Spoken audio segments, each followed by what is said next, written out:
Hola, ¿cómo están? Muy buenas noches, bienvenidas, bienvenidos a CNN Prime. Hoy nos va a acompañar en el estudio uno de los copresidentes, de los dos copresidentes de la comisión que buscó un comienzo de entendimiento, un acuerdo para el problema en la macrozona sur, para ese conflicto tan doloroso hace tantos siglos, ¿no?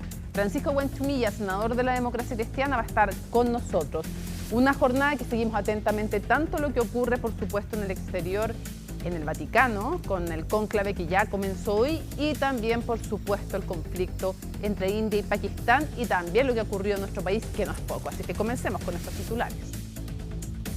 El gobierno decidió retirar la sumurgencia del proyecto de reglas de uso de la fuerza debido a las dudas que genera la iniciativa entre parlamentarios oficialistas. Desde la oposición calificaron de patéticas las críticas al ministro de Seguridad Pública y pidieron al Ejecutivo que no actúe al ritmo del Frente Amplio y el Partido Comunista. La candidata de Chile Vamos, Evelyn Matei, se mantiene a la cabeza de la carrera presidencial según la última encuesta CEP. Carolina Toá, por su parte, es la mejor posicionada del oficialismo, aunque se ubica detrás de Matei, de José Antonio Kast y de Johannes Kaiser. En tanto, la desaprobación al presidente Gabriel Boric escaló 12 puntos, llegando al 66%. En el Vaticano, y tras una larga espera, salió humo negro de la Capilla Sixtina indicando que los cardenales no escogieron a un nuevo papa en la primera votación en el primer día del cónclave. La fumata se registró casi 2 horas después de lo esperado. Este cónclave va a continuar mañana con votaciones muy temprano y también en la tarde, de las cuales les vamos a dar cuenta, por supuesto. Y al menos 30 muertos y decenas de heridos dejó el ataque aéreo de India contra Pakistán en respuesta a la masacre ocurrida en abril en la zona de Cachemira. Desde Pakistán calificaron la agresión como un acto de guerra, comprometiéndose a tomar represalias. Todo esto y mucho más, aquí comienza CNN Prime.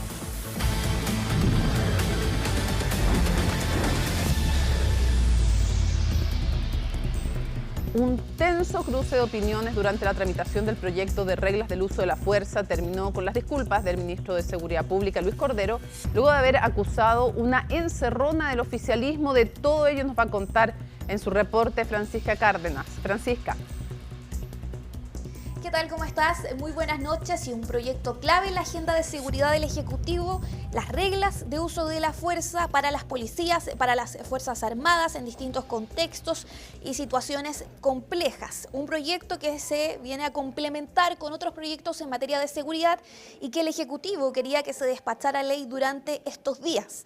Eso no se va a poder, al menos esta semana, porque estaba fijada la discusión en la sala de la Cámara de Diputados durante esta jornada, y esto por las disconformidades, por las diferencias de los diputados del Frente Amplio y también del Partido Comunista que se plantearon ayer en la Comisión de Seguridad de la Cámara de Diputadas y Diputados. Y también por una tensa discusión entre el ministro de Seguridad Pública, Luis Cordero, y un diputado oficialista, el diputado Jaime Araya, independiente PPD, que ha estado en medio de toda la tramitación también de las llamadas RUF, reglas de uso de la fuerza. ¿Qué ocurrió? Ayer en la Comisión de Seguridad de la Cámara de Diputados se le planteó al ministro la molestia por parte de algunos parlamentarios, se le reprochaba que lo que estaba haciendo él era exponer sobre las modificaciones que se hizo al proyecto en el Senado hace un par de semanas atrás, donde se cayeron varias cosas relevantes para los diputados oficialistas y no se estaba planteando una postura del gobierno en torno a eso, solamente se estaba exponiendo. Y debido a eso, a los reproches oficialistas y también a una discusión que tuvo después el ministro, más tarde, después de una sesión especial por seguridad de los estadios, es que finalmente el gobierno decidió quitarle la suma urgencia a este proyecto, lo que implica que se va a retrasar un poco la discusión, pero no implica que no se vaya a votar, porque de todas maneras se va a votar la próxima semana. El tema es, ¿habría una mixta? ¿Cómo se va a dar ese tercer trámite legislativo? Y también, ¿cómo se van a plantear las principales diferencias de los parlamentarios? Escuchemos entonces parte de la explicación que dio el ministro Cordero sobre esa tensa discusión con el diputado y también lo que dijo el diputado Jaime Araya. Fue un día muy intenso, fue una intervención sorpresiva. Ocupé una expresión equivocada, que fue encerrona. A mí me parece que lo hice en el hemiciclo y a mí me parece que lo correcto, lo que corresponde, es que cuando uno se expresa indebidamente, de las disculpas públicas, y lo hice en la sala porque creo que lo corresponde frente a los pares del diputado Bryan. Tratamos de despejar todas las dudas en relación a las modificaciones del Senado. El Ejecutivo tiene su opinión sobre algunas normas que debieran ir a mixta. Los parlamentarios también tienen sus dudas. Algunas de esas dudas tienen que ver con cuestiones interpretativas. La verdad es que a mí las discrepancias me parece que son siempre razonables. Hay un espacio para eso, que es la comisión mixta, y creo que lo que hay es voluntad. Más allá de los discursos, yo creo que hay voluntad de poder abordar esas diferencias.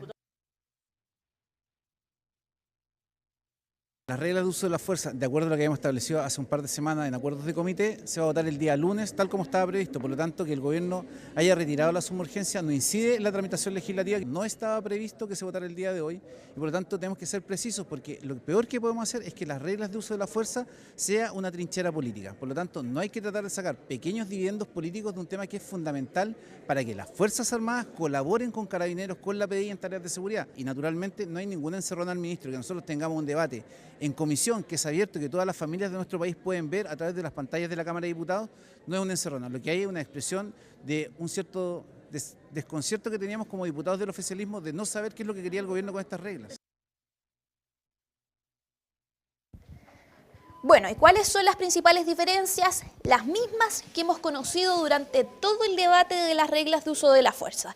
La proporcionalidad en el uso de la fuerza, que es un punto que defiende con fuerza los parlamentarios del oficialismo, y por otro lado, la racionalidad en el uso de la fuerza, que es lo que defiende la oposición.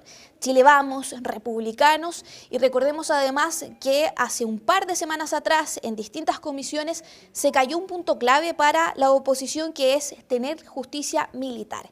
Y para que se pueda reponer ese punto es bastante difícil porque se tiene que tener la unanimidad de lo que sería próximamente una comisión mixta para poder revisar las principales diferencias de las llamadas RUF, reglas de uso de la fuerza. Pasemos a escuchar entonces cuáles fueron esas reacciones de los parlamentarios en torno a lo que es esta densa discusión. Es una mala señal que el gobierno retire la urgencia al proyecto por una mala coordinación con sus parlamentarios. Si esto no se corrige, este proyecto correrá la misma suerte que en el Senado. Espero que el gobierno defienda con fuerza temas tan importantes como la proporcionalidad y la prohibición de disparar al rostro. Recordemos que este último ni siquiera fue defendido en la sala del Senado por el gobierno. Las reglas de uso de la fuerza están infringiendo la responsabilidad del Estado de Chile frente a la comunidad civilizada.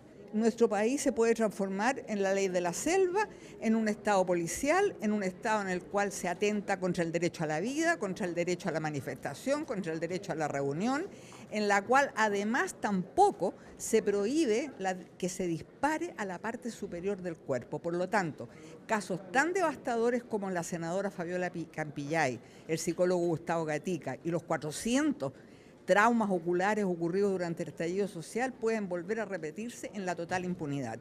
Ante eso nosotros nos oponemos.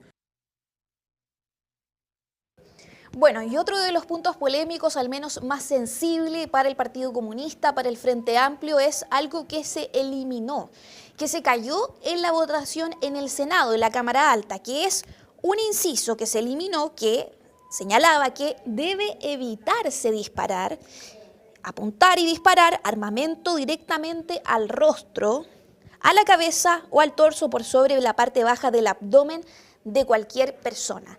Eso se cayó y eso es un punto clave al menos para los parlamentarios del Partido Comunista, también del Frente Amplio, de que se pueda reponer. Y por otro lado también se cayó algo esencial para ellos, que es la proporcionalidad en el uso de la fuerza, que es algo, al menos una victoria para la oposición, donde ellos plantean que la fuerza debe ser usada por parte de las policías con racionalidad. Pasemos a escuchar entonces parte de lo que han dicho en la oposición en torno a este tema. La izquierda radical, y lo digo con alta responsabilidad, el Partido Comunista y el Frente Amplio le molesta que no esté incorporado el principio de proporcionalidad y que se haya impuesto la tesis que hemos defendido en la Cámara y en el Senado de lo que se llama el principio de racionalidad de uso de la fuerza, que las fuerzas puedan usar todo lo razonable para defender a los inocentes. Nosotros queríamos votar esto hoy día Queríamos votar esto hoy día porque nos parece que era el momento de avanzar, y lo que lamento mucho es que el ministro Cordero fue objeto de una encerrona de los sectores de izquierda ayer, y en virtud de esa encerrona, Francisca, esa es la verdad, hoy día anuncian que no están en condiciones de votarlo. Yo lo que le pido al gobierno es que actúe al ritmo de las víctimas y no al ritmo de la izquierda radical, que sigue pretendiendo algo que, escúchenme en su casa, fue rechazado en la Cámara y fue rechazado en el Senado. Fue patético lo que ocurrió en la Comisión de Seguridad. Yo no había visto nunca que todos los parlamentarios oficialistas le quitaran el piso y criticaran ácidamente al ministro Cordero. Lo acusaron de ser un ministro que no dialoga con sus parlamentarios. Y eso nos da la idea, nos refleja que al gobierno está muy complicado con sus dos almas que tiene. No les gusta la regla de uso de la fuerza, como viene el proyecto a la izquierda, al Partido Comunista del Frente Amplio. Y el ministro nos da la impresión que quiere empujarlo. Nosotros creemos que la RUF es un avance importante para dar certeza a las Fuerzas Armadas para que puedan actuar cuando así se requiera. Fue emplazado públicamente a expresar cuál es la decisión del gobierno, si van a impulsar el proyecto, si lo van a vetar o no. Y no supo responder. Eso refleja la división que existe al interior del gobierno. Bueno, hay que ver qué va a pasar en los próximos días entonces, pero la próxima semana es clave para las RUF, para las reglas de uso de la fuerza. Vamos a ver cuáles van a ser los principales planteamientos de los parlamentarios, si se van a limar las asperezas por parte del Ejecutivo con los parlamentarios del Frente Amplio, del Partido Comunista, que plantearon en la Comisión de Seguridad justamente lo que no les gustaba, que querían y esperaban, según ellos, una postura del gobierno en torno a cómo llegó el proyecto desde el Senado, desde la Cámara Alta hace un par de días atrás. Así que esto va a continuar y además hay que ver si es que se van a tener los votos para poder aprobarlo, porque la intención del Ejecutivo es que justamente este proyecto se despachara a ley para sumarse a las otras leyes y otros proyectos también que ya se han despachado en materia de seguridad. Muchísimas gracias, Francisca Cárdenas, por toda la información, tema que también vamos a conversar, por supuesto, con el senador Huenchumilla. Bueno, la ley de fraccionamiento se atrasa al menos una semana debido al rechazo de la subasta de licitaciones en la comisión mixta. El Ejecutivo deberá presentar un nuevo financiamiento, mientras que compañías industriales ya comenzaron acciones judiciales contra el gobierno, mientras que Pacific Blue anunció que va a cerrar sus operaciones a partir del 2026. Natalia Muñoz reportó este tema. Yo voto en contra. Fue este voto en contra del senador oficialista Fidel Espinosa el que hizo que el Ejecutivo sufriera un duro revés legislativo. Con esa decisión se rechazó la licitación del Jurel, dejando el proyecto de ley de fraccionamiento sin financiamiento fiscal. Sesiona por última vez el próximo martes. El gobierno va a presentar el lunes una propuesta que permita paliar en parte lo que fue la caída hoy día, porque ahí sí discrepo en esa parte con el diputado Brito un poquito, en el sentido que él dice que el tema de las subastas no está zanjado, está zanjado. El tema de la subasta quedó rechazado por la comisión mixta y por lo tanto lo que vamos a evaluar el martes es una propuesta que el gobierno va a entregar. El gobierno tendrá que llegar con una nueva propuesta, atrasando en una semana la discusión. Y hemos hecho un esfuerzo por tratar de reponer esa iniciativa porque es la forma justa de distribuir los recursos. Lamentablemente no se pudo avanzar en esa dirección, pero por razones obviamente de responsabilidad fiscal, el Ejecutivo tiene que proponer otra forma de financiamiento y lo vamos a hacer el día lunes proponiéndole a los parlamentarios. Ahora el gobierno podría tomar el camino del veto aditivo, lo que haría que el proyecto regrese a la Cámara de Diputados y al Senado para ser sometido a su aprobación, pero ahí se requeriría un quórum de 2/3. Queda un punto pendiente que no es un detalle, es un tema que tiene que ver cómo este proyecto no es deficitario desde el punto de vista de los ingresos fiscales. Acá se ha planteado de parte de la derecha permanentemente una gran preocupación por las finanzas públicas y entonces como existe esa preocupación y creemos o esperamos que ella sea sincera, estamos con la expectativa que el día martes con el Ejecutivo podamos llegar a una fórmula que permita allegar algunos recursos. La próxima semana va a faltar zanjar lo relativo a la subasta y que esto pase a ley cuanto antes para que las caletas vean la oportunidad de recuperarse del daño que la corrupción les ocasionó en la ley Longueira. La nueva subasta se refiere que el aumento de la cuota del Jurel sería en parte licitada, a costa de los derechos de las licencias A y B de los industriales. El gobierno proponía bajar a 10% el porcentaje a licitar. Además, se reducía los años de licitación de 3 a 2, así como también el periodo de duración de las licitaciones de 20 a 15 años, que regían hasta 2040. Cuando dice que en la jibia se han generado empleos. Tengo entendido que en la jibia no hay subasta. Por lo tanto, para generar empleo no es necesaria la subasta. Yo le he consultado al subsecretario en reiteradas oportunidades esta propuesta. ¿Cuál es el impacto que va a tener en la generación de empleo? Y hasta el día de hoy no hemos tenido ninguna respuesta. A mí, en lo personal, y a nuestro sector, porque lo hemos hablado con nuestro sector, saben que lo único que nos interesa, no nos interesa un rábano, quién es el dueño o los dueños de la empresa. Se los confesamos que no nos interesa un rábano, quiénes son los dueños. Lo que sí nos interesa, ¿verdad?, que detrás de cada una de esas empresas hay cientos, hay miles de trabajadores que evidentemente necesitan resguardar su condición. Por su parte, las compañías ya comenzaron las acciones judiciales. La Andes, ligada a la familia Foschi, y una de las 6 más grandes del rubro, acusaron una expropiación encubierta y solicitó decretar la medida prejudicial ante el 26 Juzgado Civil de Santiago. Procurar porque este tipo de leyes se estudien en su mérito y se vea cuál fue el motivo de la transición, qué es lo que se le ofreció a los inversionistas, tanto nacionales como extranjeros, y cuál va a ser el resultado de esos intereses en juego. Respecto a las cuotas de fraccionamiento, ya quedaron zanjadas, con 52% para la pesca artesanal y 48% para la industrial en la merluza común. Mientras que el financiamiento tendrá que resolverse el próximo martes, dejando pocas alternativas para el Ejecutivo. Seguimos avanzando y les contamos que continúa aumentando la influenza en nuestro país y lamentablemente se consolida como el virus de mayor circulación. Por eso autoridades y expertos insisten en el llamado a vacunarse cuanto antes. María Luisa Carrión nos explica por qué.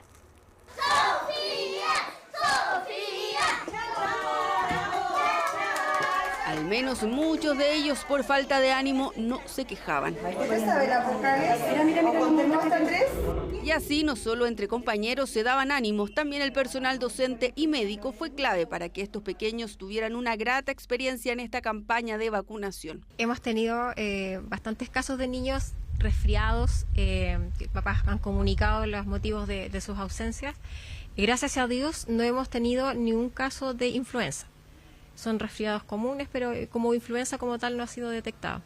Así que esperamos que con esta vacunación los procesos de nuestros estudiantes continúen con normalidad. Una realidad que se espera repetir en todos los establecimientos del país. Sin embargo, la influenza sigue ganando terreno y se consolida como el virus respiratorio con mayor circulación. Sigue aumentando la predominancia de la influenza en comparación con otros virus respiratorios, liderando ya de manera notoria su circulación en comparación con otros virus respiratorios, con un 51,6% de todos los virus respiratorios siendo explicados por influenza. Es decir, son más de 1000 casos tan solo en la última semana epidemiológica. Según el Instituto de Salud Pública, los más afectados son los niños de entre 5 y 14 años. Por eso el urgente llamado a vacunación no es inocuo, ya que el tiempo está en contra. Aún se pronostica que el primer pic de influenza sea después de la quincena de mayo, y recuerde que la vacuna necesita 14 días para hacer efecto en su cuerpo. Ha habido un incremento muy importante en las últimas semanas y en unas 2 o 3 semanas más, probablemente cercano a la fecha del 21 de mayo, ahí vamos a tener la semana con más casos de influenza A.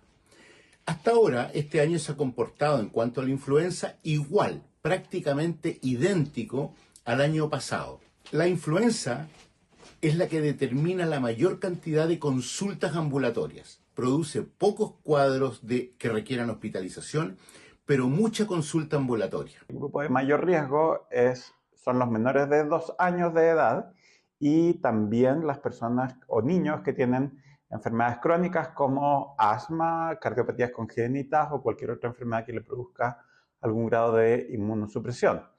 Y esto porque este grupo, menores de 2 años y los con enfermedades crónicas, son los que tienen mayor riesgo de presentar complicaciones o que la influenza se manifieste como una enfermedad severa.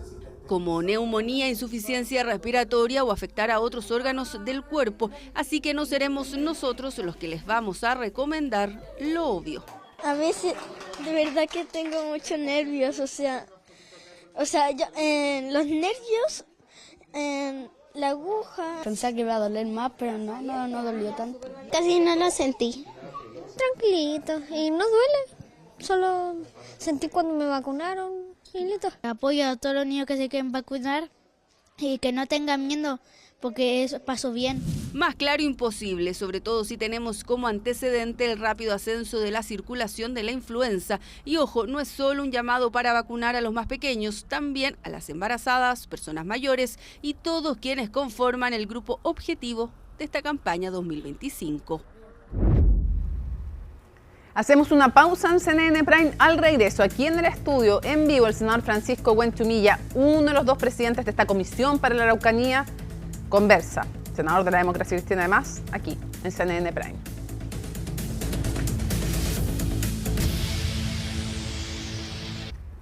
Lo habíamos anunciado, nos acompaña el senador de la DC y miembro también y copresidente de la Comisión para la Paz y el Entendimiento, Francisco Huenchumilla. Senador, muchísimas gracias por acompañarnos en la primera entrevista que además sobre esta materia.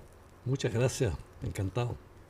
A ver, lo primero quiero preguntarle en términos generales, ¿la recepción a este informe fue mejor o peor que lo que usted esperaba? Fue lo que yo esperaba en realidad. Una cierta recepción, algunas disidencias, pero sobre todo bastante desconocimiento, porque el tema es complejo y es difícil y la mayoría de la gente no había leído el informe. Y no solo la gente, sino que alguien más arriba de la gente. ¿En quién está pensando? Estoy que algunos que quieren conducir el Estado que nos hablaron sin conocer el informe. Pongámosle nombre y apellido. ¿Quién habló sin conocer el informe? ¿Qué candidaturas presidenciales se refiere? Vi opinar a Evelyn Matei y me dio la impresión de que no había leído el informe. Claro, porque más fue antes de que se entregara. Por lo tanto...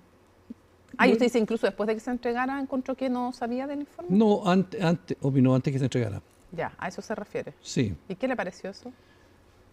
Yo digo que cualquier ciudadano puede opinar muchas cosas, pero cuando alguien aspira a conducir el Estado, yo creo que si se trata de una materia tan importante, tiene una obligación moral e intelectual y política de leer los informes y de interiorizarse bien antes de opinar. ¿Le pareció que no era responsable como lo hizo? Me parece que no corresponde a alguien que quiere ser jefe de Estado. Vamos a volver sobre el tema de las candidaturas presidenciales y su reacción frente al informe de la comisión. En resumen, si tú tuvieras que explicarle a alguien que no está viendo, ¿por qué esto desde su perspectiva sí es un avance hacia una paz en la zona y de qué depende que sea así? Hoy día existe un sistema de reparación mediante tierras que es la ley del año 1993, sí, que tiene más de 30 años. Exactamente. Con ese sistema de la ley, la solución al problema de las tierras demoraría, según los estudios que hicimos, entre 80 y 162 años. Claro. Y cuando se alarga en el tiempo, una solución de esta naturaleza se presta para todo tipo de problemas. La gente deja de creer en las instituciones, piensa que jamás la van a reparar y se producen todos los conflictos que conocemos. Este nuevo sistema permite una aceleración del sistema mediante una serie de mecanismos que hay de reparación, de acumulación de las demandas y de un financiamiento también extraordinario mediante lo que se llama un fondo financiero. ¿Le pone un fin o un borde finalmente a esta demanda? ¿Le pone un límite en el tiempo? Le pone un límite a lo que hoy día existe, a la demanda actualmente existente, le pone un borde. Y bueno, uno nunca sabe los procesos sociales cómo se van a aportar de aquí o 10, 15 años más. Lo que pasa es que aquí el presidente del Partido Republicano, ahí mismo donde usted está ayer, decía que no creía que esto se le pudiera poner un límite como ustedes estaban pensando, porque creía que iba a seguir la violencia y que en este tiempo, porque se puede reevaluar por 6 meses en 4 años más si es que no están bien equilibradas las cosas. Estoy simplificando lo que dice la comisión, digamos, me lo leí, pero estoy tratando de resumirlo. Sí. Que en ese plazo iban a seguir las presiones porque se incorporaran más y más personas a estas reparaciones y que no creía que se iba a lograr ponerle un borde o un límite. Qué raro que diga eso porque todas las políticas en todos los organismos públicos y privados están sujetos a una evaluación. Después de un cierto tiempo hay que examinar lo que se ha hecho y ver si todo está bien o si hay algo que corregir. Y eso es todo lo que nosotros decimos, simplemente un método de evaluación de cómo ha funcionado este nuevo sistema. O sea, usted dice, sí se le pone un borde. Se le pone un borde en el sistema A la entrega de tierras. A la entrega de tierras, por supuesto, es bien acotado, de acuerdo con la demanda actualmente existente. Ahora, ¿cómo se van a comportar los movimientos sociales en 10, 15, 20 años más? Nosotros no somos futurólogos, simplemente somos políticos que hacemos un diagnóstico y damos una solución. Senador, el que no hubiera unanimidad, ¿lo sorprendió o no lo sorprendió? Yo diría que me sorprendió, francamente, porque trabajamos durante 2 años y yo nunca en esos 2 años escuché los argumentos que escuché en el minuto final. De parte de Navellán. De parte de él y de cualquier otro, digamos, porque todos opinábamos, todos discutíamos, fue difícil. Cada uno trataba de dar sus puntos de vista y teníamos la urgencia de concordar, porque nosotros nos pusimos la autoexigencia del consenso. Claro, lo que pasa es que Navellán es el único que termina votando en contra de los 8 integrantes, por eso le pregunto si le sorprendió su actitud. Me sorprendió porque los argumentos que yo le escuché después nunca lo había escuchado en la comisión. ¿De qué lo atribuye usted? Yo no creo que Sebastián haya tomado una decisión de último minuto por sí mismo. Yo creo que él es presidente de los agricultores, de por allá.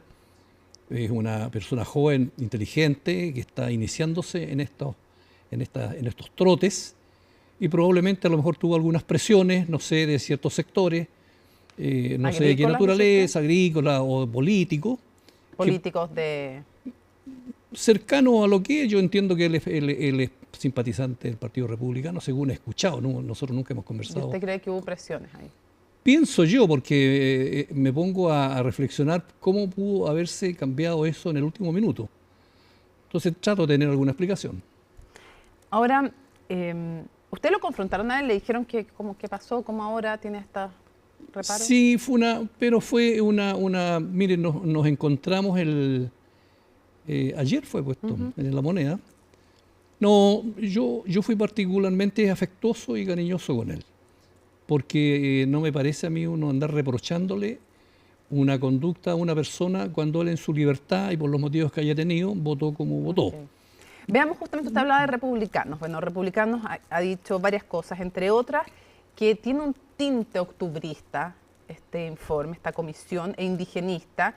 Y entre otras cosas, para afirmar aquello, dicen que cuando se habla de autogobernanza, de alguna manera se recuerda al autogobierno y a la autonomía en definitiva. ¿Cuál es el borde de ese concepto? Yo creo que hay una ignorancia completa de los republicanos, porque en todos los países modernos donde se ha dado una solución a esto, todos tienen autonomía. En Estados Unidos, en Canadá, en Nueva Zelanda, en Australia. Pero no es un Estado dentro de un Estado. No, en absoluto. Explique qué es autonomía en qué. La autonomía dice relación con los asuntos internos, pero nunca está en juego la soberanía del Estado. No hay una soberanía sobre el territorio, de tal manera que están dentro del Estado chileno y tienen autonomía porque tienen sus propias autoridades ancestrales. Pero se rigen por las leyes chilenas. Se rigen por las leyes chilenas, naturalmente. ¿No están planteando ustedes entonces con esta autogobernanza que ellos puedan tener otra justicia, otras leyes u otras, no sé, el alcalde, no es que van a tener una autoridad que esté por sobre, por ejemplo, el alcalde? No, acá nunca hemos planteado eso, aunque en la legislación internacional, sobre todo en Estados Unidos hay más de 500 tribus. Lo sé, pero ustedes no plantearon eso aquí. No lo planteamos, tienen autonomía en Estados Unidos, pero no tienen autonomía ni soberanía, digamos, como Estado, Estados Unidos. Pensaban también, decía ayer Arturo Esquella aquí, que en el fondo cuando se habla de mayor participación política en el informe, lo que se está pensando, sobre todo dice por parte de quien encargó esto, o sea, está haciendo alusión al presidente, es finalmente lograr los famosos escaños reservados. ¿Ustedes estaban pensando en eso cuando redactaron el informe? Yo creo que nuevamente hay una ignorancia de lo que dice este caballero, porque nosotros... ¿Usted acusa ignorancia republicana? Sí. Nosotros no planteamos escaños reservados. No, él dice, no está planteado en el informe, pero es lo que está detrás. No, nosotros le remitimos eso al legislador. Si el legislador quiere legislar sobre eso, que lo haga. Pero nosotros no planteamos una postura. De tal manera que eso está remitido al legislador. Para que sigamos avanzando, ¿y usted es partidario de los escaños reservados? Sí, yo soy partidario de los escaños reservados, como por ejemplo en Nueva Zelanda. Ya. Pero esto no está... Pero no está colocado en el informe nuestro. Es algo que el Parlamento tendría que resolver. Eso tiene que resolverse por ley, más bien por reforma constitucional, y nosotros dijimos que si hay escaños reservados, lo vea el legislador. Ya, o sea, no se carga la comisión en su acuerdo ni para sí escaños reservados ni para no escaños reservados, sino que concédanle, vean ustedes, como mayor participación Exactamente. política. Si van a haber una participación a nivel nacional, que lo resuelva el legislador. Ya. Para pasar a otros temas, para cerrar con las críticas del Partido Republicano, que fueron más, pero hay unas que decía Cristian Valenzuela ayer en Tele 13 Radio, no, hoy día en la mañana, al final esto es una rendición, no hay verdad, no hay justicia, hay un relato firmado a punta de amenazas, que finalmente quien quema gana. Otra ignorancia más. Yo creo que no han leído completamente el informe. El informe es una transacción entre los intereses de los agricultores, las forestales y las comunidades mapuches. Y por el lado de la derecha estaban representados por Alfredo Moreno, que es un personaje importante en la derecha, en el plano político, en el plano empresarial, en el plano económico. Entonces yo no creo que los republicanos estén pensando que el resto de los comisionados simplemente hicimos leso a Alfredo Moreno. O que se volvió octubrista Alfredo Moreno. O que Alfredo Moreno se volvió octubrista. Yo creo que le pasó más bien como Sebastián, porque ayer Sebastián dijo, bueno, en realidad no quise decir octubre, quise decir abril, porque estamos dando a conocer el informe en abril. Naturalmente que fue una broma, sí, pero con lo cual quiere decir que no estuvo bien lo que dijo. O sea, ¿usted cree que está medio arrepentido Navillán de haberle calificado octubrista? ¿Eso les dijo usted? Pero es que lo que pasa es que, mire, las personas que habíamos ahí éramos de distintas experiencias, distintas edades, distintas formaciones educacionales, intelectuales. Entonces, nosotros siempre vimos a Sebastián como un joven colaborador, buen carácter, entusiasta, participamos bien. Él se está iniciando en estas lides. Ya, pero ¿usted cree que está más arrepentido o no del calificativo octubrista? Probablemente, yo creo que sí. Yo creo que sí, porque nunca nosotros tuvimos un clima en la comisión como para que alguien nos calificara de octubrista. ¿Usted cree que esto va a ser bien recibido por las comunidades? Y hay distintas posturas dentro de las comunidades mapuche. Quiero ir a eso, pero también antes y hacer un paralelo con Héctor Yaitul. Desde la cárcel dice que esta es una farsa, que en el fondo no han favorecido al pueblo mapuche, sino los intereses empresariales. Es bueno siempre dejar en claro a la opinión pública, porque yo digo, ¿por qué le piden unanimidad y uniformidad al mundo mapuche? ¿Acaso la sociedad chilena tiene unanimidad en todas las cosas? El pueblo mapuche es un pueblo diverso y por lo tanto hay distintas opiniones, distintas maneras de ver los problemas. Entonces a mí no me extraña, al revés me parece natural que hayan sectores que no estén de acuerdo con esto, tengan una mirada distinta. Eso forma parte de lo que son las sociedades humanas, donde no existen las unanimidades, en ninguna sociedad. Entonces no hay problema en eso, que cada cual opine lo que estime conveniente. ¿Y las palabras de Héctor Yaitul cómo las recibió alguien que está condenado por hechos gravísimos, además de violencia? Porque yo creo que él percibe tal vez que su método de lucha, que responde probablemente a muchos dolores sufridos por el pueblo mapuche y probablemente a que muchas puertas se cerraron, en que se dejó de creer en el Estado, en que todos los gobiernos de toda naturaleza nunca dieron una respuesta, probablemente él escogió el método de la violencia y otros escogimos el método político del diálogo, de la conversación, de buscar los acuerdos. Es inaceptable el de violencia. Y entonces, bueno... Estaremos de acuerdo, evidentemente... En democracia no es aceptable la violencia.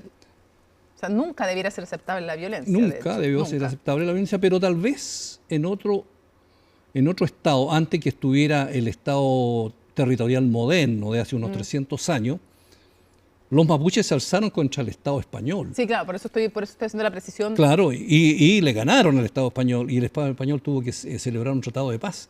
Hoy día, con el moderno armamento y equipamiento que tienen los estados modernos territoriales, pensar en una vía, digamos, de derrotar al Estado por eso, yo creo que eso digamos, cree que tiene alguna ascendencia? No tiene Yaitul? ninguna posibilidad. ¿Usted cree que tiene alguna ascendencia Yaitul en el pueblo mapuche?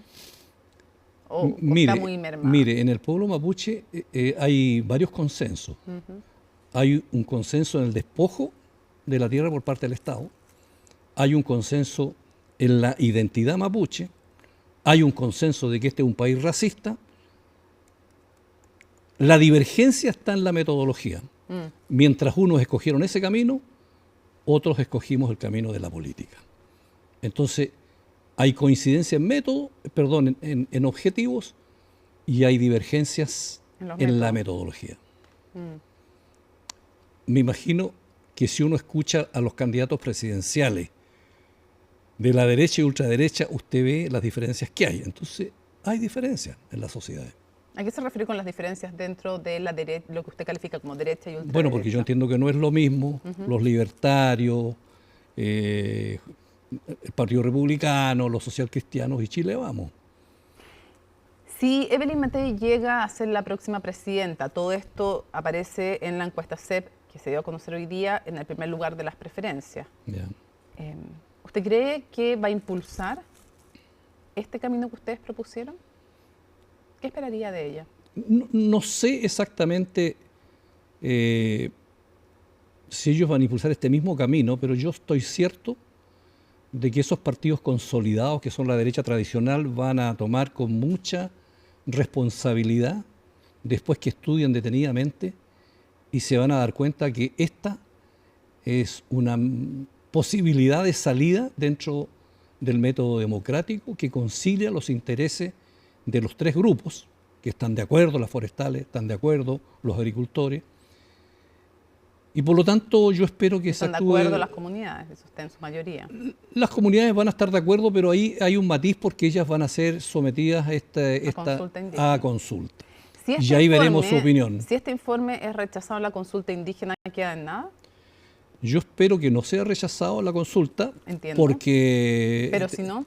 tendrá que estudiarse y dialogarse. O sea, no puede implementarse tal cual si es que es rechazado en la consulta indígena. La consulta indígena es una obligación porque tenemos una ley vigente que es el convenio 169.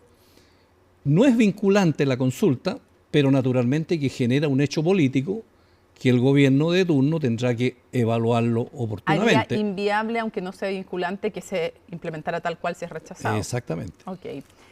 Un par de cosas, pues se nos va volando el tiempo. ¿Qué le parece, hablando que usted hacía esta diferencia entre Chile Vamos y Republicano? Republicano aquí planteaba ayer su presidente, por lo tanto entiendo es la postura oficial del partido, hay que declarar ni una entrega más de tierra. Yeah. Y estado de sitio, entrar con los militares y con consejos de guerra militares a la zona. Bueno, el estado de sitio supone prácticamente una guerra interna. Entonces eso supone que el Partido Republicano está declarando a los mapuches como su enemigo interno. Pero yo pregunto, ¿habrá pensado el señor Esquela si las Fuerzas Armadas están de acuerdo con eso? Mire, permítame un par de segundos. Yo recibí la semana pasada, como soy miembro de la Comisión de Defensa, a un grupo de generales en retiro, preocupados por los generales y oficiales que están en Punta de Peuco, abandonados, enfermos, inválidos, terminando ahí, después de haber participado en todo lo que pasó en el golpe militar. ¿Usted cree que ahora las Fuerzas Armadas van a ir al sur, de acuerdo al señor Esquela, a matar mapuche, para terminar en Punta de Peuco, abandonados por la derecha, presos, viejos, enfermos, mientras la derecha hace negocios? No creo que esta vez las Fuerzas Armadas se compren sí, en todo caso habló respecto a los terroristas, de los republicanos. No habló del pueblo mapuche, habló de ir a buscar y a detener y a apresar a los terroristas, no habló del pueblo mapuche, para ser preciso con lo que ella. Aquí están funcionando, está funcionando el Estado de Derecho, las instituciones, la policía, el Estado de Excepción Constitucional, los tribunales, hay gente presa. Ya, o sea, ¿a usted no le parece? Y me gustaría... se está aplicando la ley en Chile. Ya, entiendo el punto que usted hace. Se nos va a acabar el tiempo y quiero preguntarle lo que pasa en su partido, pero antes me gustaría preguntarle, él decía, ni una tierra más. ¿Por qué? Explique a la gente, es importante, es necesario devolver más tierras? Porque si no el conflicto no se va a terminar nunca. Mire, el único pueblo en América Central, del Norte y del Sur que todavía sigue luchando después que llegaron los españoles es el pueblo mapuche. Llevan 600 años, primero pararon a los incas en el Maule, después al Estado español, después, hoy día están después de 150 años igual con el Estado chileno. Entonces, si alguien cree que los mapuches se van a rendir, está profundamente equivocado. La salida es la política. ¿Cómo vio la situación de Carmen Gloria Aravena? Y en una pregunta para poder pasar a la ADC, ¿cómo vivió el trabajo, la copresidencia con Alfredo Moreno? Mire, con Carmen Gloria Aravena es una cosa curiosa que siendo una senadora, con plena libertad, como somos los senadores y los parlamentarios, de poder resolver, sufrió las presiones justamente del Partido Republicano, diciéndole, bueno, si tú no votas esto a favor, te vamos a echar. Es que ella dice que no dijeron eso. No, pero... Que en el fondo, pero que no la habrían llevado de candidata. Bueno, no la habrían llevado de candidata, es lo mismo decirle que va a estar fuera del partido, o sin posibilidades. Entonces, una presión inaceptable, a mi juicio. Entonces, que yo entiendo que los chilenos sepan, digamos, lo que es la ultraderecha en Chile. ¿Qué es para usted esa ultraderecha que así califica usted para Chile? Piensa que la democracia no es el camino que ellos quieren. Ellos quieren el autoritarismo, la imposición por la fuerza, porque lo primero que tú tienes que hacer, si estás en democracia, es respetar el Estado de Derecho. Y no puedes meterte en una comisión que está actuando conforme a la ley para perseguir tus objetivos políticos. Entonces no me parece una actitud democrática, francamente. El haberle dicho a Carmen Gloria Aravena no corresponde con los principios del partido, lo que estás votando, ¿usted le parece que de ahí se deduce que no son democráticos? Perdón, no, aclárame exactamente. Sí, quiero entender por qué usted califica a raíz de eso al Partido Republicano como no democrático. Porque tú no puedes obligar a un militante que vaya contra su conciencia en una responsabilidad que le dio el presidente de la República. Porque fue una nominación con nombre y con apellido. Le dijo, mire señora senadora, quiero que usted forme parte con estos otros 7 para ir a resolver... Entiendo, lo que pasa es que él dice que no la obligaron. Que ir a resolver un problema decidió. De Estado. No la obligaron, pero ella legítimamente podía ser candidata a senadora. Entonces le colocaron una condición inaceptable. ¿Y cómo fue el trabajo con Alfredo Moreno? Bueno, ahí tuvimos una experiencia en Chile de una copresidencia. Sí, pues. Bueno, yo nunca había estado en una cosa así, de dos copresidentes. Fue una suerte de cohabitación, así como en Francia en su momento. Claro. Que la llevamos bien, fíjate. Que es la época en que primer ministro y presidente son de signos políticos distintos, para quienes no lo sepan. Exactamente lo que pasó en Francia. Bueno, creo que nos llevamos bien, pero además creo que tuvimos la suerte, llamémoslo así, de tener una secretaría ejecutiva muy potente. El gobierno colocó ahí a jóvenes profesionales, muy habilosos, muy políticamente correctos, gente, digamos, con todas las condiciones de habilidad, de profesionalismo, de rapidez, de entender el entorno. Ellos ayudaron mucho, digamos, al trabajo y a la convivencia en la comisión, que no estuvo exenta de tensiones, porque yo he participado en numerosas negociaciones, pero tal vez esta es la negociación más compleja y difícil que yo he tenido en mi larga vida política. ¿En algún momento estuvo a punto de quebrarse la comisión o no? Quebrarse no, pero momentos tensos sí tuvimos. ¿Y cuál fue el punto de mayor tensión? Eso forma parte, digamos, del secreto pues esto no es el conclave, de nuestro funcionamiento. Pero esto no es el conclave, cuéntenos algo, o sea, el momento más tenso. Es un conclave. Un casi conclave. Casi conclave. Pero acordaron, aparte de la unanimidad, acordaron no contar nada. No, pero ¿cuál fue el momento a su juicio más tenso? Sí, un momento tenso en algún minuto. ¿Cuál? En algún minuto de la historia con mayor calma. ¿Cuál fue el tema?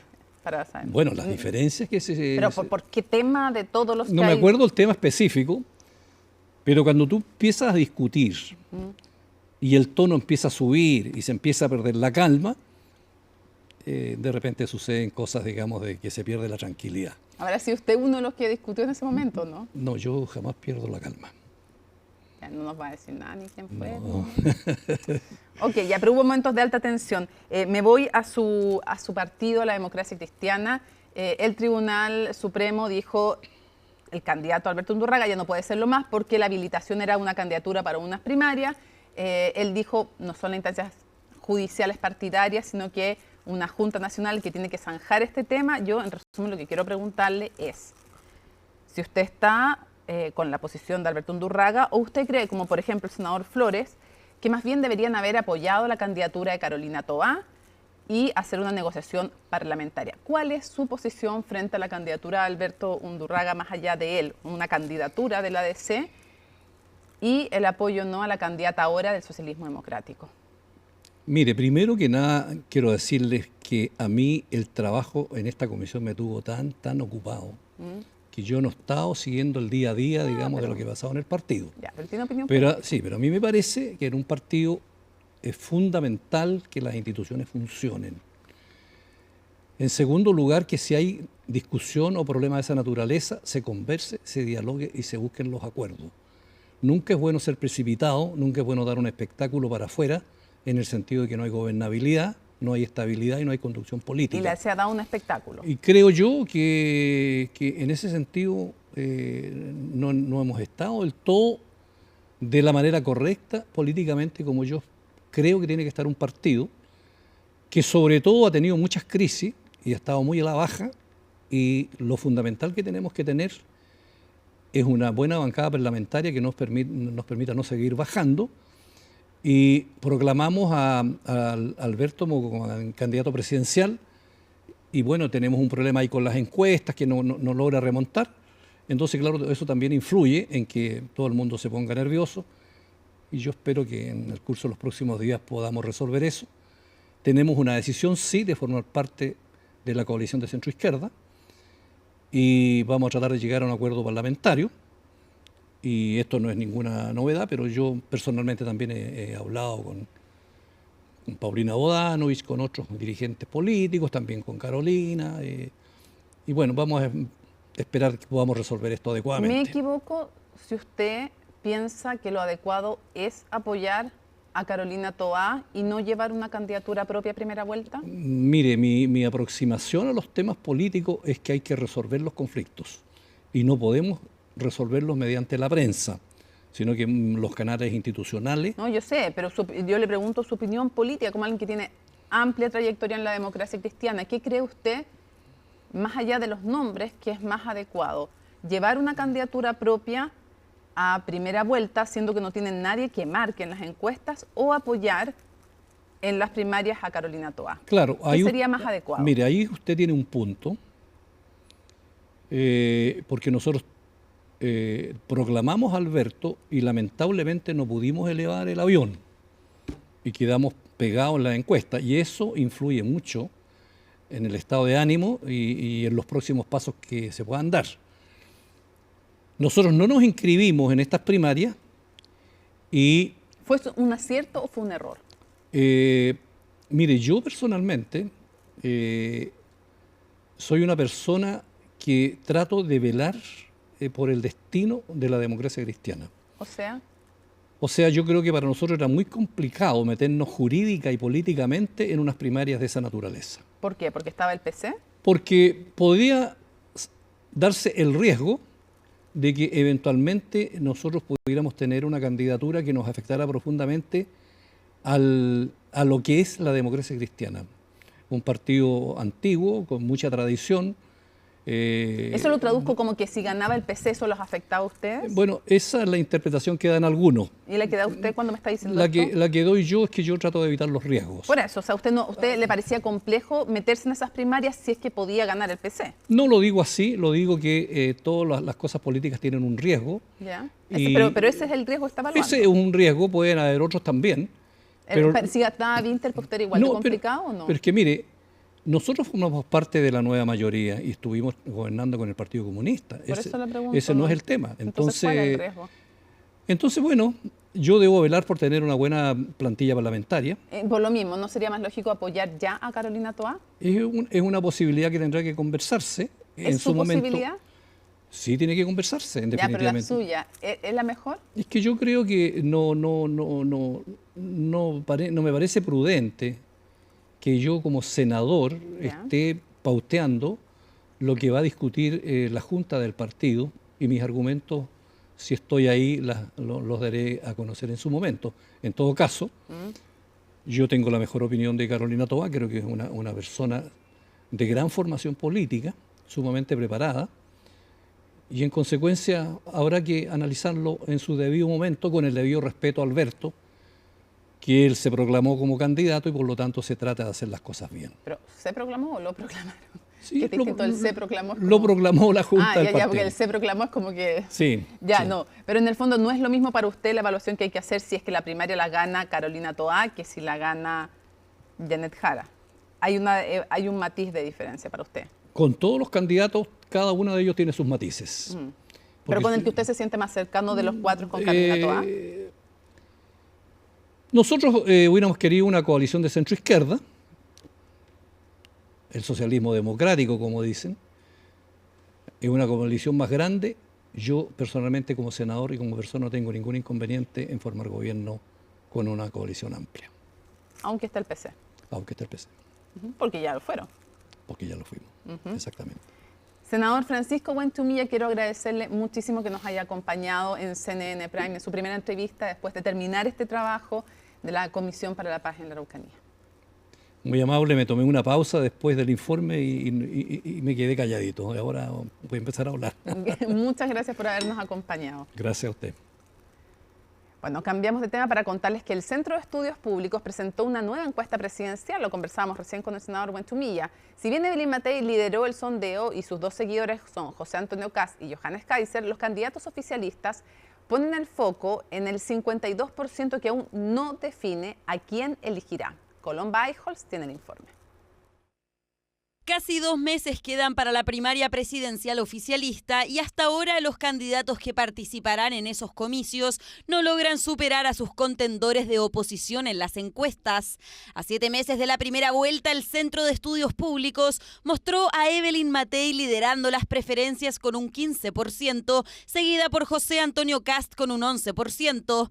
Más atrás aparecen Johannes Kaiser, Michelle Bachelet, Carolina Toá, Tomás Bodanovich, Janet Jara, Gonzalo Vinter y Franco Parisi. Quiero agradecer humildemente la confianza de tantos chilenos y quiero decirles que estamos trabajando con mucha seriedad, con mucha convicción para poder ofrecerle a nuestro país nuevamente futuro, nuevamente esperanza. Valoramos que José Antonio Kast se consolide como una de las principales alternativas presidenciales, siendo el que más sube respecto a las mediciones pasadas. Eso refleja que su mensaje de orden, convicción y futuro está conectando con una mayoría silenciosa que quiere un cambio profundo en Chile. Pero nada está escrito en piedra si hablamos de preferencias presidenciales en las encuestas, dado el temprano escenario en el que se realizó precisamente el sondeo del CEP. La muestra, que contó con 1.493 personas entrevistadas, se ejecutó entre el 6 de marzo y el 14 de abril, antes de zanjarse, por ejemplo, la candidatura presidencial del Partido Social Cristiano o la misma primaria del oficialismo. Lo que hemos visto en las últimas elecciones, ¿cierto?, es que en general lo que nosotros mostramos es que la gente no está revelando sus preferencias.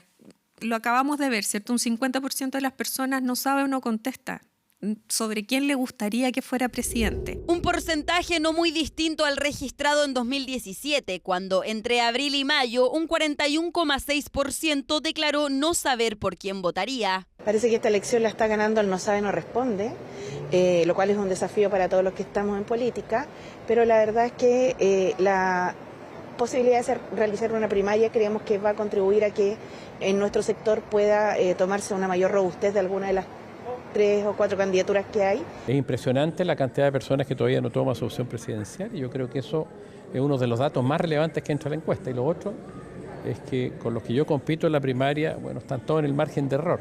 De manera que creo que también es un dato importante respecto de mi candidatura a esta primaria. De hecho, la encuesta se tomó la muestra antes que la candidatura se inscribiera. En general me preocupa. Ahora, quiero hacer un punto relevante sobre la encuesta CEP. La encuesta CEP metodológicamente es súper buena, súper rica. De hecho, les recomiendo a todos leer las otras láminas, ¿cierto?, sobre los valores y principios que están en la sociedad chilena.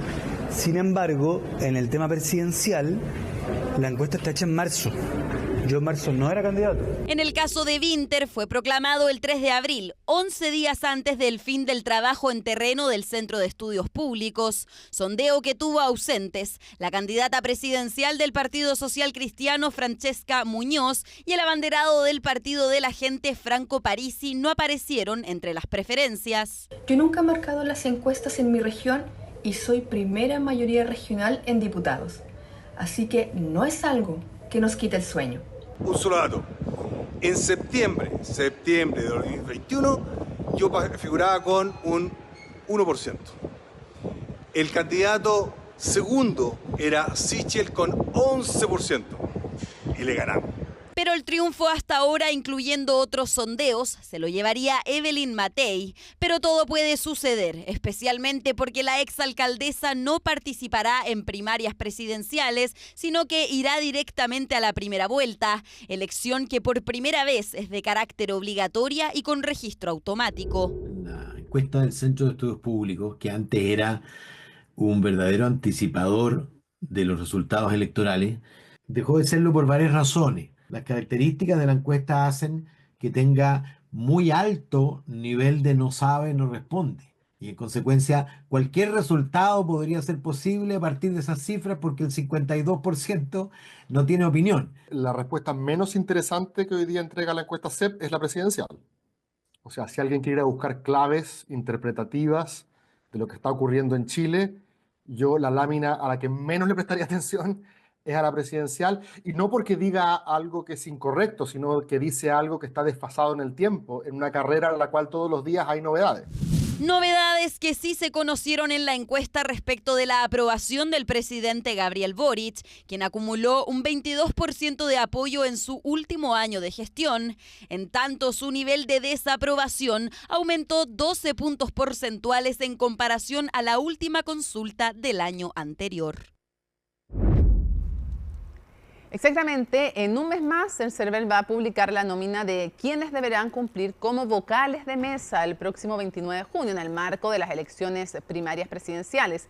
Una semana antes va a comenzar el periodo de propaganda electoral, para los 4 candidatos inscritos en los comicios oficialistas.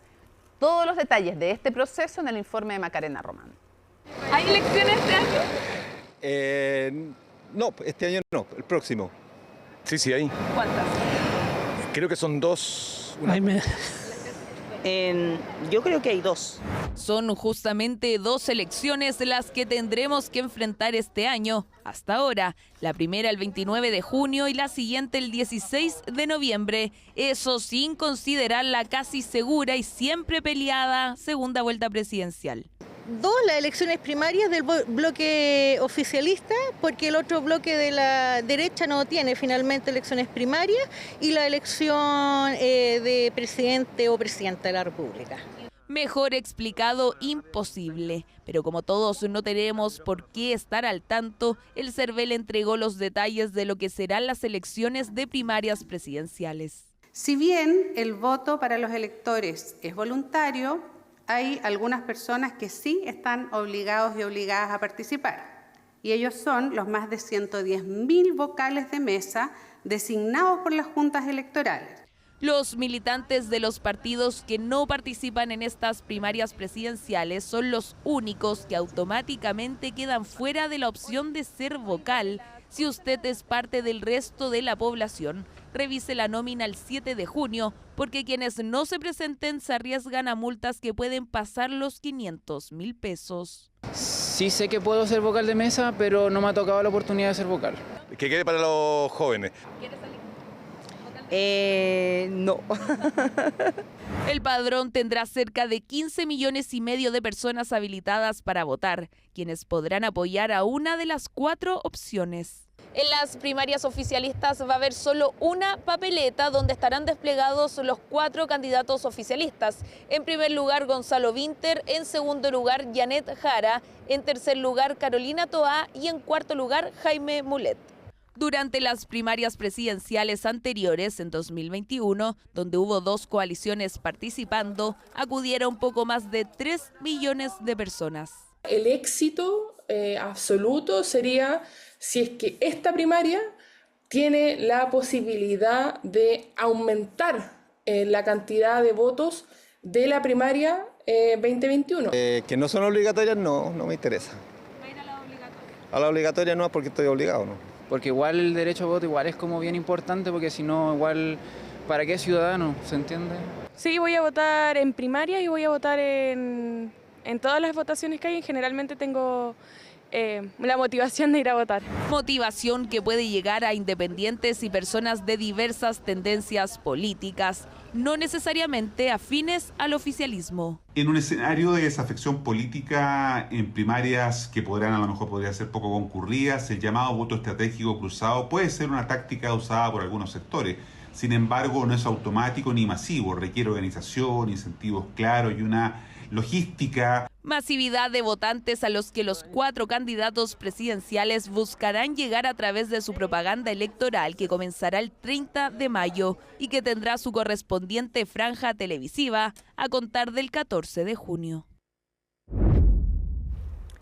Una semana de contrastes para proyectos de inversión en Chile, mientras Amazon Web Services informó que va a destinar más de $4.000 millones en el país, lo que se suma a una iniciativa que cuadruplica ese monto en hidrógeno verde. También se supo de 2 firmas chinas que desecharon proyectos de litio. Pilar Gutiérrez nos cuenta de este panorama. Las inversiones de AWS en Chile comenzaron particularmente en el 2017 cuando definió establecer la oficina. Y la verdad que no hemos parado de crecer. Algo que quedó totalmente demostrado este miércoles. Amazon Web Services, firma que nació como el brazo tecnológico del gigante del retail, invertirá $4.000 millones en Chile en los próximos 15 años.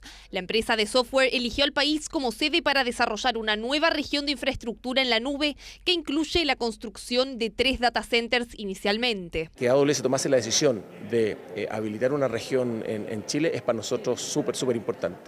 Y es una región que no solamente va a dar servicio a compañías chilenas, sino que a compañías en general que estén en el Cono Sur. Nosotros ya comenzamos la construcción de estas zonas de disponibilidad de esta región y esperamos que en la segunda mitad del año 2026 esta región ya entre en plena operación con estas 3 zonas de disponibilidad. Y reafirma algo que hemos venido construyendo desde hace años.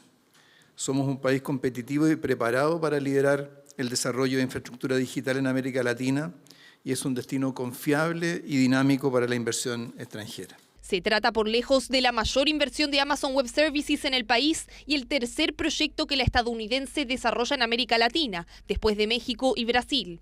Un proyecto que ocurre en paralelo que el gobierno impulsa el Plan Nacional de Data Centers para posicionar al país como un hub tecnológico. La iniciativa fue valorada por el sector. Es aterrizar toda esta inversión que se viene hacia adelante ya en proyectos concretos. Refuerza la importancia estratégica del sector de data centers para el desarrollo y el crecimiento de la economía chilena. Una señal contundente del potencial de nuestro país como un hub tecnológico regional, y para el ecosistema empresarial y los gremios del sector representa una oportunidad histórica para acelerar la transformación digital con un impacto transversal en la economía chilena. La empresa asegura que ya cuenta con los estudios ambientales, permisos correspondientes y los data centers se encuentran en fase de construcción. Una enorme inversión que se suma al megaproyecto H2 Magallanes de Total Energies, que contempla una inversión de $16.000 millones para producir hidrógeno y amoníaco verde. Este proyecto en particular acaba de entrar al sistema de evaluación de impacto ambiental y esperemos que tenga allí un desarrollo correcto y que se pueda hacer una buena evaluación y que pueda aportar a la lucha contra el cambio climático. La inversión extranjera sin duda ha tenido un tremendo repunte en los últimos años. Tenemos en promedio $16.000 millones por año durante este último periodo de gobierno, que es más de un 50% más de lo que ha llegado en la última década al país. Y eso da cuenta, por supuesto, de los atractivos que Chile tiene en sectores que son súper interesantes, como los temas de las energías renovables, el hidrógeno verde, los minerales críticos, todo lo que tiene que ver con la crisis climática. y por otro lado todo lo que tiene que ver con la revolución digital y tecnológica. Pero no todos ven ese atractivo. Las empresas BYD y Tsingshan anunciaron que no concretarán proyectos en el norte que en conjunto superaban los $500 millones relacionados a la producción de baterías y cátodos de litio. Entre las razones, las empresas habrían señalado cambios en el mercado y precio del litio, así como la permisología. Es un tropiezo, es lamentable que las compañías no hayan logrado desarrollar los proyectos a los cuales se comprometieron, pero la verdad es que la fuerza que está teniendo la inversión extranjera en Chile, por ejemplo, a través de este anuncio que acabamos de conocer de Amazon Web Services, es muy superior, es mucho más relevante que lo que estamos viendo en este caso en particular. Durante este mes, como señalaba recién, vamos a tener bastantes novedades respecto de nuevos proyectos de extracción de litio. Proyectos que desistieron de instalarse en el país, pero también otras millonarias inversiones que siguen viendo en Chile un destino confiable para su desarrollo. Bueno, a pesar de competir en el cine con grandes producciones de Star Wars y Marvel, la cinta chilena Denominación de Origen ha logrado acaparar la atención del público. La película cuenta en tono ficcionado la lucha de San Carlos por ser reconocido como la tierra de la longaniza. Sandro Lavarría nos cuenta más. Hola, hola, muy buenas tardes, vecinos acá de San Sin grandes rostros ni presupuestos extravagantes en publicidad. Ay, esto molesta un poquitito, así que saquémoslo. El boca a boca y las redes sociales han convertido a Denominación de Origen en un fenómeno del cine nacional, superando hasta ahora los 25.000 espectadores durante su paso por las salas comerciales de cine. Fue algo que nos vimos venir y el cariño de la gente. Finalmente, independientemente de los tickets, tú lees los comentarios y es como revivió el cine chileno, es la mejor película del cine chileno, gracias, la gente nos abraza, como que hay una efervescencia en redes sociales, en Letterboxd, en Instagram, la gente compartiendo y eso no lo esperábamos. Este movimiento social, que es el movimiento social por la longaniza. La producción busca tratar la marginalidad de las comunidades. Siempre desde pequeño me pasaba que, oye, ¿de dónde eres tú? De San Carlos. ¿Y a dónde queda San Carlos? Al lado de Chillán. Todo esto en torno a un alimento tan profundamente local como la longaniza y el misterio de su origen. Como si fuera una primavera. ¿Es de Chillán o es de San Carlos? Nuestro movimiento MLS, SCPPP. Desde joven, desde antes de estudiar cine, traía ese concepto un poco en mi cabeza, pero ya la gota que rebalsó el vaso, como lo dice la película, es cuando nos quitan el premio a la mejor longaniza de Chile. El año 2018 en la fiesta de la longaniza de Chillán, cuando determinan que la mejor longaniza era la de San Carlos. Y luego 5 horas más tarde nos dicen tienen que devolver el premio.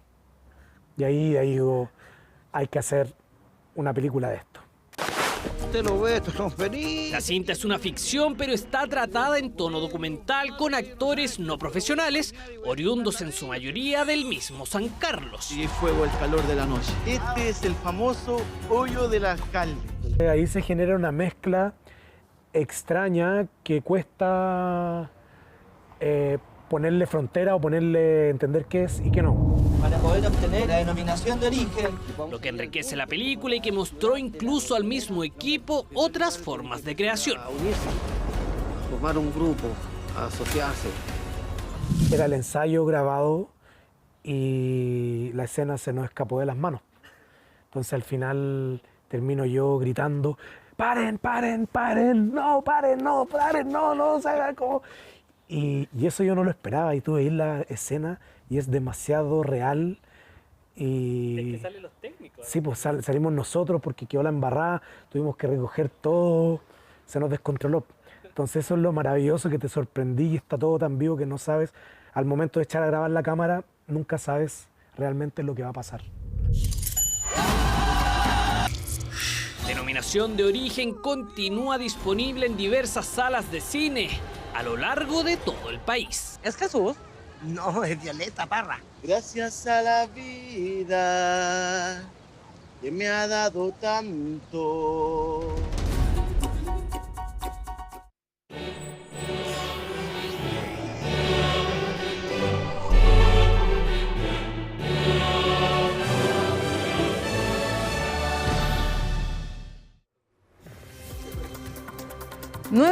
13 minutos. Estamos junto a Alicia Contreras, nuestra editora internacional. Ya sabemos con qué vamos a comenzar. Así es, Mónica.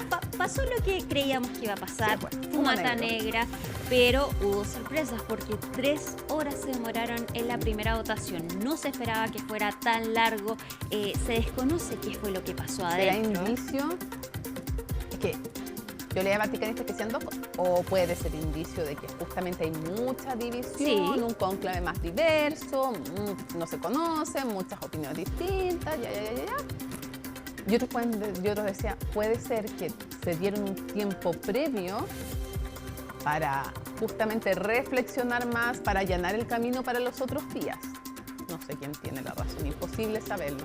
Pero nuestra enviada especial reportó este tema y tiene un dato importante. O sea, como siempre. Veamos qué dice Matilde Burgos. Hola Mónica, hola Alicia, ¿cómo están? Muy buenas noches. Bueno, ya comenzó el cónclave por el que 133 cardenales de la Iglesia Católica elegirán al sucesor de Pedro. Durante esta jornada se realizó una misa durante la mañana. Durante la tarde entraron a la Capilla Sixtina y se esperaba una primera votación. Bueno, la primera votación se hizo esperar muchísimo, incluso se pensaba que ya se había llegado a un acuerdo y se había electo papa por todo lo que se demoraban, porque si se esperaba para las 7, esta fumata llegó a las 9 y fue de color negro. Por lo tanto, se sigue votando el día de mañana. ¿Qué fue lo que pasó durante esta primera jornada de cónclave? Es lo que vamos a conocer en la nota de Laura Soto.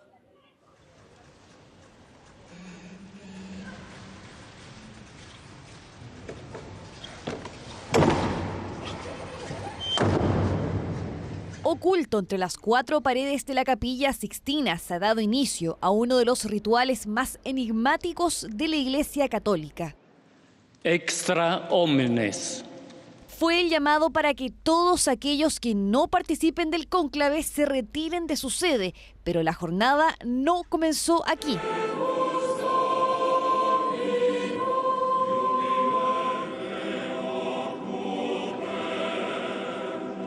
Los cardenales, incluidos los 133 electores, ingresaron a la Basílica de San Pedro para participar de la misa Pro Eligiendo Romano Pontifice. Desde ahí, las primeras polémicas no tardaron en surgir. Estamos aquí para invocar la ayuda del Espíritu Santo, para implorar su luz y su fuerza, para que el Papa elegido sea aquel que la Iglesia y la humanidad necesitan en este difícil y complejo momento histórico. El decano del Colegio Cardenalicio, que presidió la ceremonia, no mencionó a Francisco en su homilía, algo que sí se hizo en 2005 y 2013 con Juan Pablo II y Benedicto XVI. Pax Domini. Y al momento de dar la paz, otro gesto que causó controversia. La expresión se puede traducir como felicitaciones o suerte según el contexto, palabra que el cardenal Re reforzó con un dopi, que significa doble. El receptor de sus buenos deseos es nada menos que Pietro Parolin, secretario de Estado del Papa Francisco y ahora uno de los cardenales favoritos para convertirse en su sucesor. Así, su mensaje ha abierto distintas especulaciones. Se trata simplemente de felicitaciones por su rol dentro del cónclave que se encargará de dirigir o suerte ante la eventualidad de ser elegido pontífice.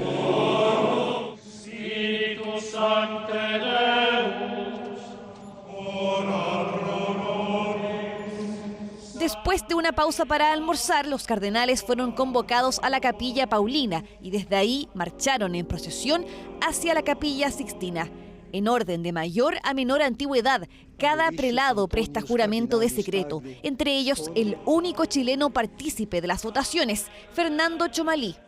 Et ego Fernando Cardenal Chomalí, respondeo boveo ad iuro, sigme Deus ayuvet et ex santa Dei Evangelia, qua manu mea tango. Así llegó el momento del primer sufragio y con ello el enclaustro de los cardenales hasta que logren elegir un nuevo papa. Pasaron más de 3 horas para que llegara este momento.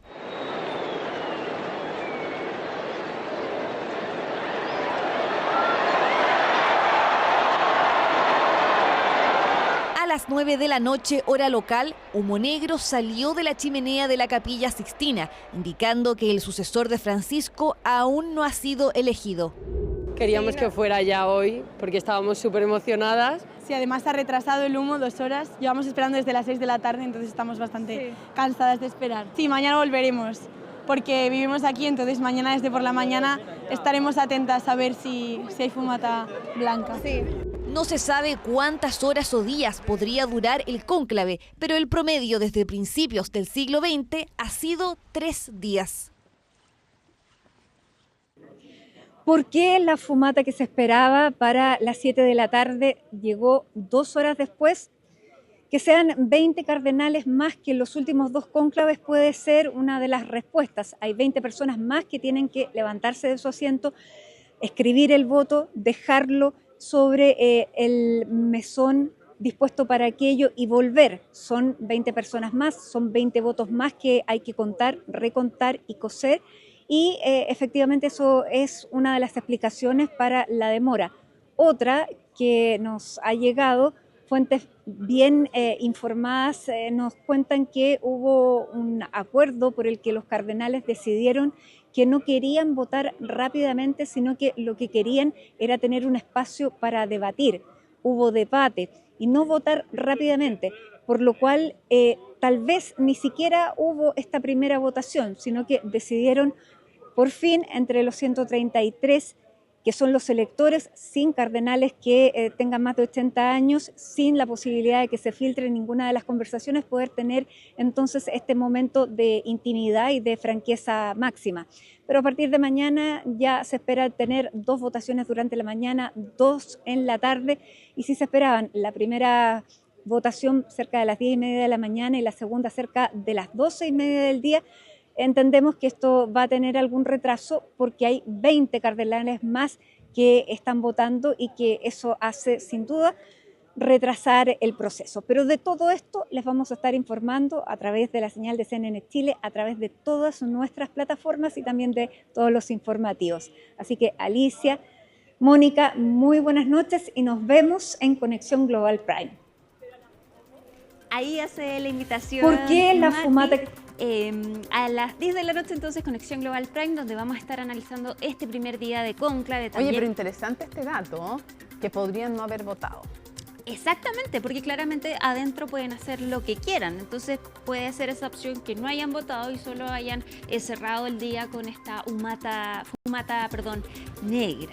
Eso querría decir que a las 3 de la mañana sería si esto fue así, la primera votación sería mañana a las 3 de la mañana. Sí, 3:30 de la mañana para nosotros. Allá será a las 9:30 de la mañana. Claro, y después viene otra y después ya son 2 votaciones en la tarde.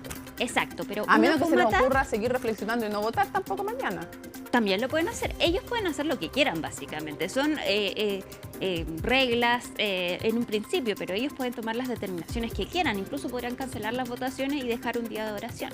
Ahora, después de 3 jornadas se supone que tiene que haber, si es que votan, después de 3 jornadas tiene que haber una pausa. Exactamente. Todos los detalles entonces en Conexión Global Prime y mañana partimos las transmisiones a las 5 de la mañana con Isel Guerra y Felipe Hernández en la primera votación para después entonces dar paso a la fumata después de las 2 primeras votaciones y se espera que a nuestro mediodía, cerca de la 1 de la tarde, tengamos noticias de la segunda fumata y ahí vamos a estar presentes. Ahí vamos a estar. Pero también hay otro tema importantísimo, los ataques ayer de India a Pakistán dejaron más de 30 muertos y ya Pakistán entonces anunció una respuesta. Dicen que no quieren escalar en una guerra, pero sí que van a responder específicamente a objetivos militares. Todo lo que pasó lo vemos en el informe de Antonia Galilea.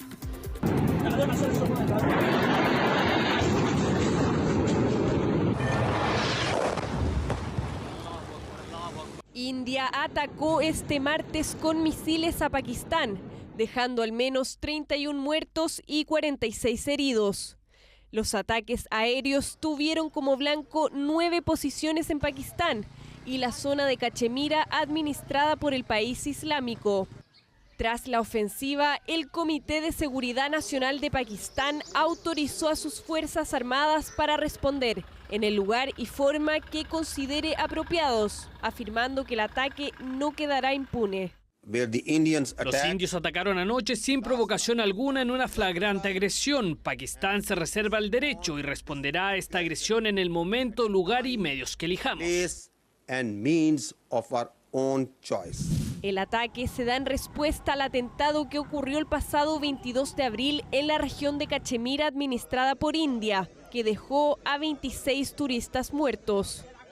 Delhi acusó a Pakistán de apoyar a los militantes extremistas, según ellos de origen pakistaní, que causaron el mortal ataque. Las autoridades de Islamabad negaron su participación. Para responder al ataque en su territorio, la India ejerció su derecho a responder. Nuestra acción se llevó a cabo con la debida deliberación y precisión, con el objetivo de quebrantar la moral de los militantes. Esta acción se limitó únicamente a sus campamentos e infraestructura. El gobierno Nueva Delhi afirmó que sus acciones fueron enfocadas, atacando infraestructura terrorista donde los ataques contra India se planeaban y producían. Desde Pakistán señalaron que eran falsos los reclamos, reportando que 3 zonas del país resultaron afectadas por los ataques. Todos dormían. Se oyó una explosión. Pensamos, quién sabe, quizás hubo un accidente en la mezquita. El fuego empezó a extenderse. Hubo otra explosión y toda la casa tembló. Entonces todos nos asustamos y evacuamos la casa, llevándonos a los niños. India cometió un grave error al provocar a Pakistán. Esto no es poca cosa. Veamos a dónde lo lleva esto. Puede que piensen que tienen el control, pero este paso en falso les costará caro. India se ha embarcado en un camino de destrucción. El ataque es parte de la disputa histórica que tienen ambas naciones por Cachemira, región que es reclamada en su totalidad por India y Pakistán, pero administrada parcialmente por cada uno de ellos tras su independencia de Gran Bretaña en 1947. En total, ambos países han librado 3 guerras por el territorio. Las tensiones han aumentado en los últimos años, después de que el gobierno indio revocara la autonomía constitucional de la región en 2019, dejándola bajo el control directo de Nueva Delhi. Esto ha provocado que el enfrentamiento escale, llegando hoy a un punto de máxima tensión, donde el conflicto directo entre India y Pakistán parece inevitable.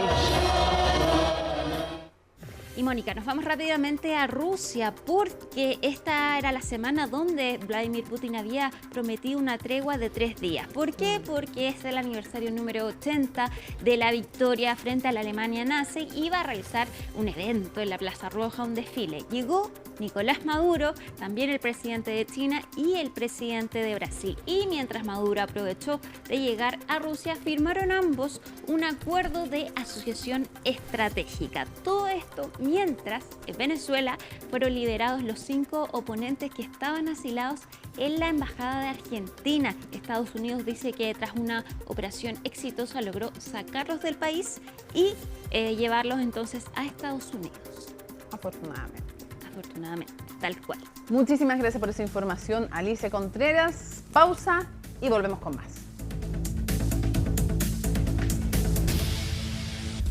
Le agradecemos a Eugenio, despedimos CNN Prime y no se olviden que hoy día viene, por supuesto, Conexión Global Prime con Alicia Contreras y el tema obviamente es el Papa, así que imperdible. Martes 16 de julio, así estuvo nuestro país y el mundo. Somos CNN Chile. Buenas noches.